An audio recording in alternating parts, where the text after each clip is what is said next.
Le Grand Matin Sud Radio, 7h-10h, Patrick Roger. Il est 8h09, soyez libre avec vous, Elisabeth Lévy. Bonjour Elisabeth. Bonjour Patrick, bonjour à tous. Alors, vous voulez revenir sur cette histoire des militantes communistes qui dénoncent une blague sexiste de Fabien Roussel. Alors, il faut nous raconter cette histoire. Ah oui, alors vous savez, il y a des sujets avec lesquels on ne rigole pas. La grossesse en particulier et les femmes en général. Parce que blaguer sur une femme, c'est par définition sexiste. À mon avis, ce qui est encore plus sexiste, c'est de considérer les femmes comme de faibles créatures allergiques à l'humour, mais peu importe.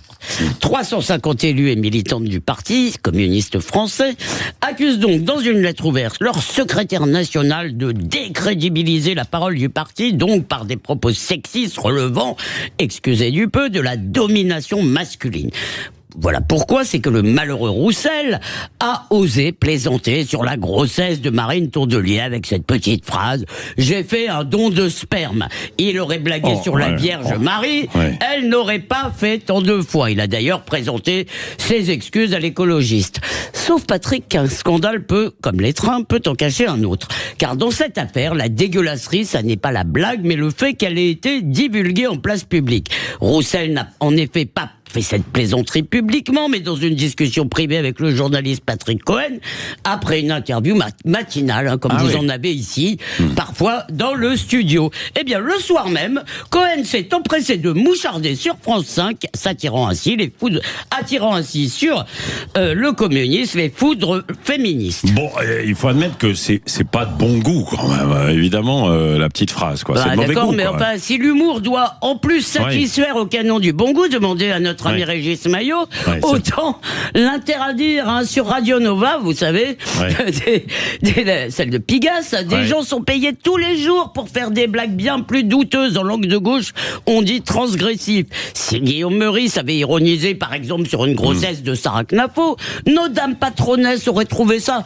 tout à fait hilarant, ça j'en suis sûr. Et Cohen, qui a braillé comme un putois parce qu'on l'avait enregistré dans un café, méthode d'ailleurs tout à fait critiquable et qui aime Patrick Cohen, donc dispenser des leçons de maintien à la France entière, piétine, et c'est là que c'est important, et au-delà de l'anecdote, il piétine une des plus grandes conquêtes de ce que Benjamin Constant définit comme la liberté des modernes, la paisible jouissance de l'indépendance privée, le droit à la vie privée. En démocratie, seule la parole publique est réglementée, Patrick, on en parle avec la loi Yadon d'ailleurs, mais hors de ce cadre, eh bien vous avez le droit de penser et de proférer des horreurs sans qu'elles soient étalées partout dans la presse. Ce sont les régimes totalitaires qui épient et qui répriment les propos privés, vous savez, les micros, rappelez-vous le film, la vie des autres, voilà. Pascal Praud parlait hier à un sujet du petit télégraphiste de la bassesse humaine. Je dirais pour ma part que c'est l'astasie pour les nuls. Alors l'écrivain Guy Debord disait « Je ne suis pas un journaliste de gauche, je ne dénonce jamais personne, alors si vous croisez Patrick Cohen, faites gaffe à ce que vous dites. » Ah oui, parce que c'était... moi, dans un premier temps, je pensais que c'était effectivement au micro, quoi. Mais non mais non, c'est comme si je vous fais... Franchement, si je vous fais une mauvaise blague à la machine à café, vous allez la raconter partout. Oui. Oh, mais vous êtes une âme sensible, Patrick. Je sais que cette blague vous plaît pas. Non, mais après, je comprends effectivement le débat. C'est pas bien sûr, le problème n'est pas... Je défends pas la blague, je défends le droit de dire des bêtises sans qu'on se fasse moucharder. Non, bah oui, c'est ça, c'est...